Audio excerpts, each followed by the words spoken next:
Aries, message for you. February 5, 2025. And 5 is changes, Aries.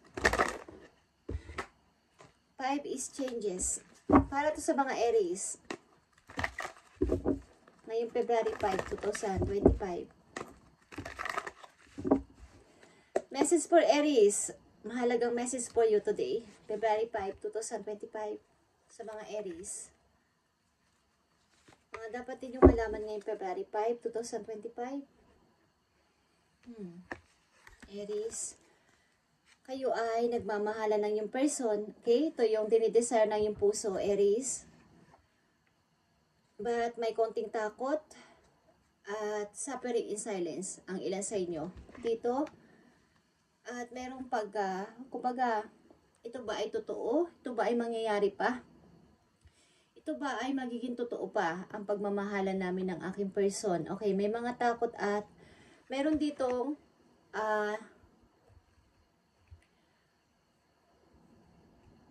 kumbaga may kaba.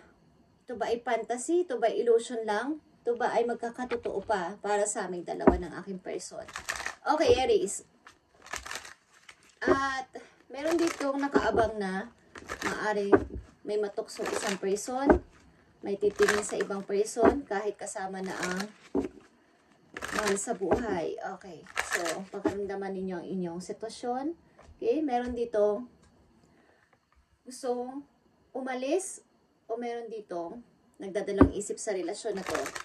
Bagamat nagmamahalan silang dalawa is merong pagda-doubt kung ito ba ay magkakatotoo pa o ito ay illusion lang o fantasy lang para sa aming dalawa. Okay?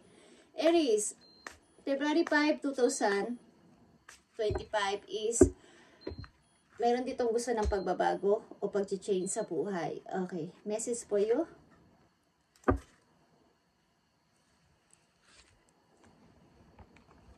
Para sa mga Aries na nandito sa reading, mabibigyan ng message today. Tingnan natin ang inyong message. February 5, 2025. Parang ang hirap kasi mangyari. Ang hirap itong maging reality. Okay. May kasama itong illusion and fantasy. Nagsasuffer ang ilan sa inyo sa malayo, suffering in silence. Takot sa maaaring sabihin ng isang person na, tigilan na natin itong ating pag-iilusyon ng ating fantasy na to. Tingnan natin ang mga naunang message dito o mga naunang sitwasyon sa buhay ng mga Aries about dito sa pag-ibig na to.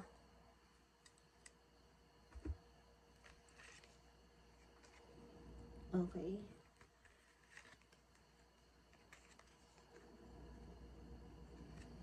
Sa past kasi ng ilang Aries o sa past ng inyong karelasyon ay merong mga nangyaring kabiguan sa buhay niya na takot siyang magmahal o takot siyang umibig mulit. Kaya merong ganitong klaseng doubt o pagkatakot sa pag-ibig na to. Kung ito ay magkakatotoo pa o magkakaroon pa ng magiging reality. Aries, about dito sa sitwasyon na to, I need ng message dito. I need ng one message lang dito sa mga Aries ngayong February 5, 2025. Merong kalituhan. Merong kalituhan sa pag-ibig na to. Uy, may third party. Letting go. May gusto nang umalis sa pag-ibig na to, guys, at take ng leap of faith sa pag-ibig na to, kung ito ba ay magiging reality pa. Bagamat nagmamahal ang dalawang person dito. Okay, Aries. I need one message lang dito sa kanilang sitwasyon. I need lang one message lang dito.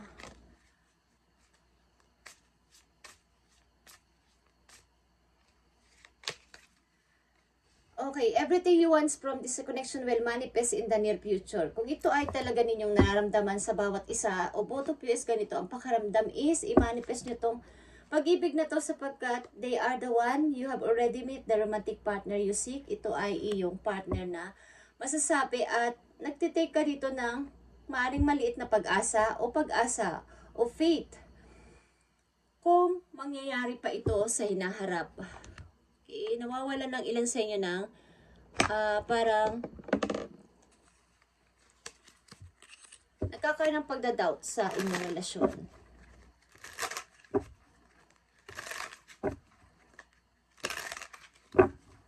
Kung ito pa ba ay magtutuloy-tuloy hanggang sa kami ay magpakasal.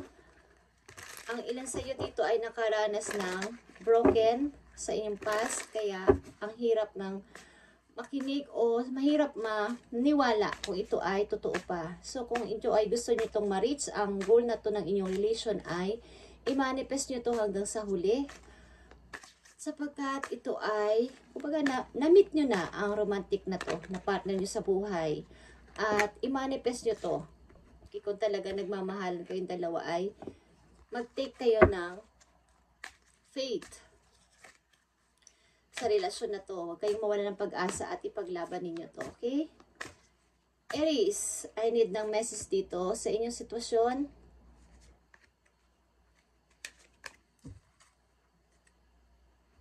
Nagkakaroon dito ng mga pagdadoubt talaga. Guys, kailangan ninyong lumaban dito sa relasyon na to.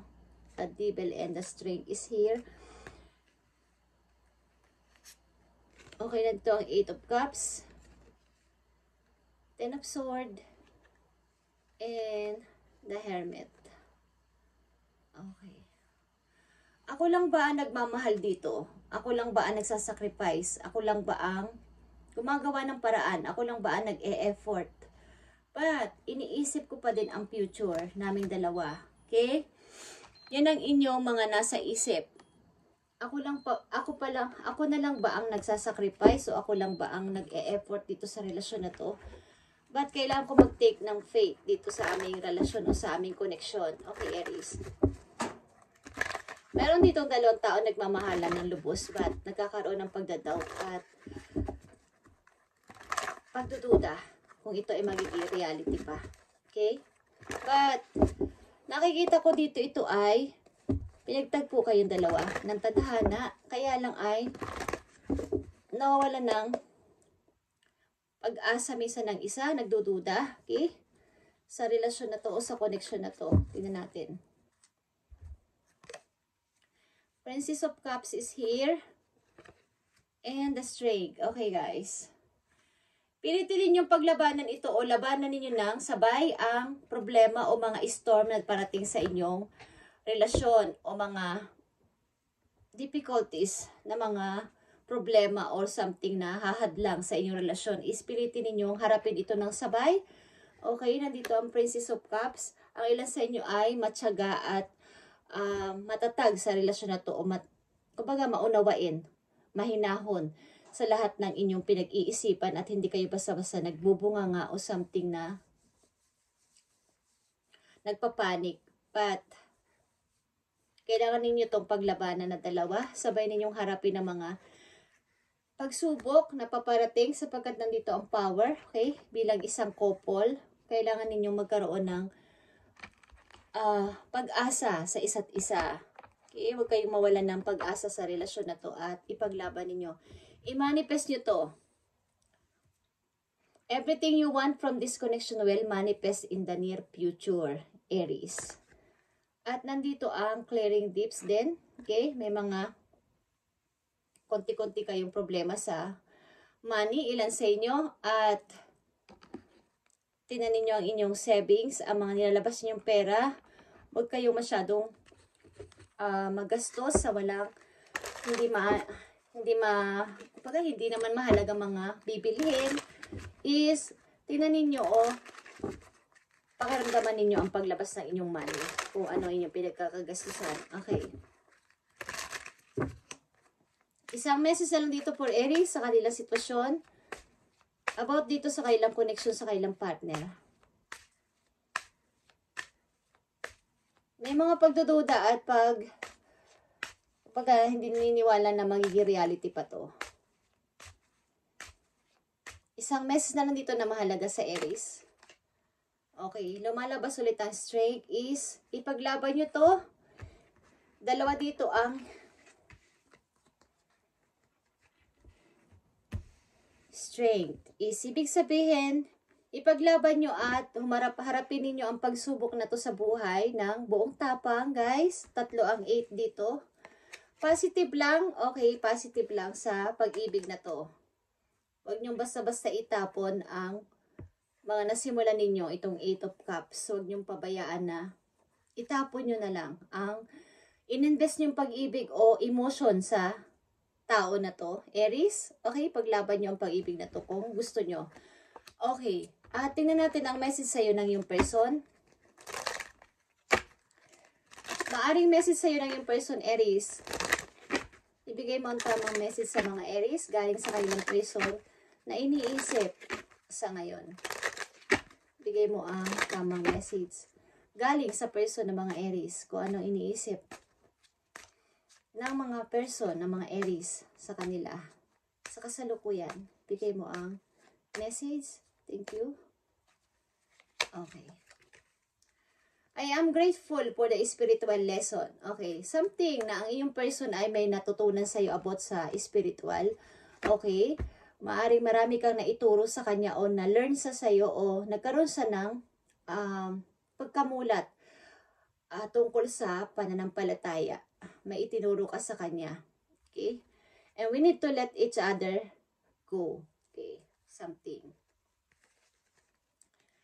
Maari ding may mga pinag-aawayan kayo guys tungkol sa mga hindi honest sa isa't isa. But, iniisip ka ng tao na to, I can't stop thinking about you, Aries. Okay.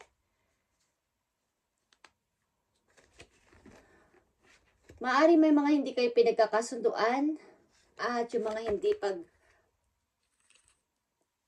yung hindi pagiging honest sa isa't isa ay dapat ninyong iwasan. Okay guys? Magtulungan kayo sa lahat ng bagay at sabihin kung ano yung nararamdaman ng bawat isa. Mukhang nagbabadya din dito yung pagtingin sa ibang person. Okay, kung nasa malayo ang inyong person ay stay connected. Kumbaga, tuloy-tuloy ang communication. Huwag kayong mawala ng pag-asa sa inyong relasyon. Aries, i-manifest nyo to kung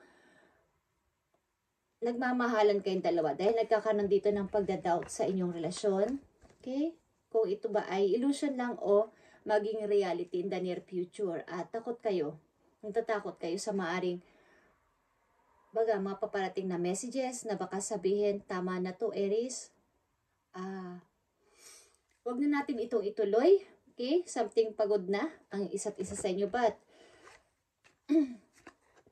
ipaglaban nyo to ng buong tapang kayong dalawa mismo. Okay? Ilan sa inyo ay pinanganak ng Year of the Horse or ang inyong person. Thank you, Aries, at itong inyong reading ngayon sa inyong pag-ibig. February 5, 2025. Thank you and God bless.